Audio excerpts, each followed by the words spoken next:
What's up, guys? It's Johnny Candido of Candido Training HQ.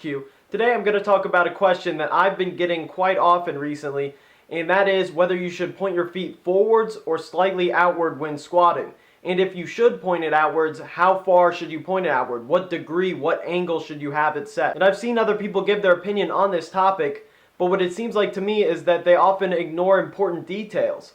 For example, the first part I want to talk about is that it depends on your stance width. Reasoning behind pointing your feet more forward rather than pointing them out is so that you can keep pressure on the outside of your foot and prevent your ankle from collapsing in.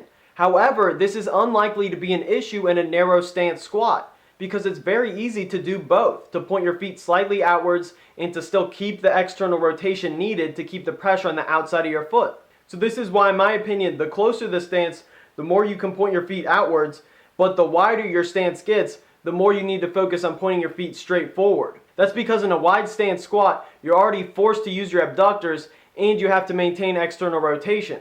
Now, the problem is if you point your feet outward, it often is too difficult to keep the pressure on the outside of your foot if you have a wide stance squat as well, because then you just get into a weak position, and that's why your knees cave in, because you want to use your quads. And this is why you can see in my hybrid squat tutorial video, my feet are pointed more forward. And I want to make this clear that it's not even necessarily just mobility for why you should do this, because oftentimes you have the mobility to be able to squat with your feet out and with a wider stance, but once the weight gets heavy enough, then your knees cave in.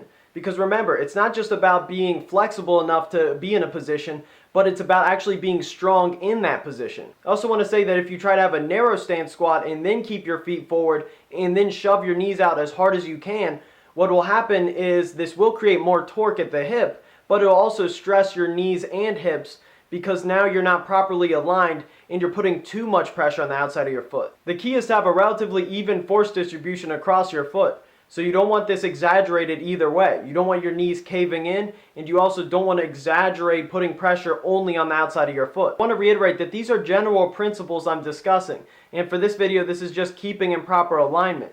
But this doesn't mean any exact amount of degrees is the right way of doing it.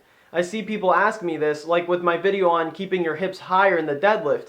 I wasn't saying an exact amount that you should keep your hips high or that you should even keep your hips high. I'm just saying that if your hips rise, then to just set your hips higher. And for this video, if your knees are caving in, then you want to point your feet more inward or bring your stance in. And if you also are simply more comfortable with your feet out and your knees don't cave in, then chances are you're stronger in that position and you have the hip mobility to do that. So there's no reason to avoid that. And even with these general principles, there still always are exceptions. For example, some Chinese weightlifters intentionally allow their knees to come in to generate power out of the bottom of the squat. And I don't recommend this for you, but the point is that there are different ways of doing things, and some people are more comfortable doing unconventional methods. Another example is oftentimes Olympic lifters are comfortable just pointing their feet straight forward and having a narrow stance squat and then not even shoving their knees out. Just having a very forward, almost like a leg press style squat.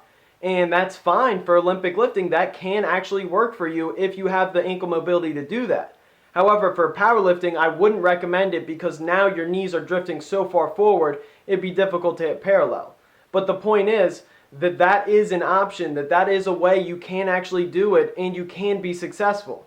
So don't get too caught up in that there's just one way of doing things, that there's an exact amount of degrees that you have to follow. That's just simply not true. When it comes down to the specifics, everybody has varying degrees of mobility, of limb length proportions, and of strengths and weaknesses.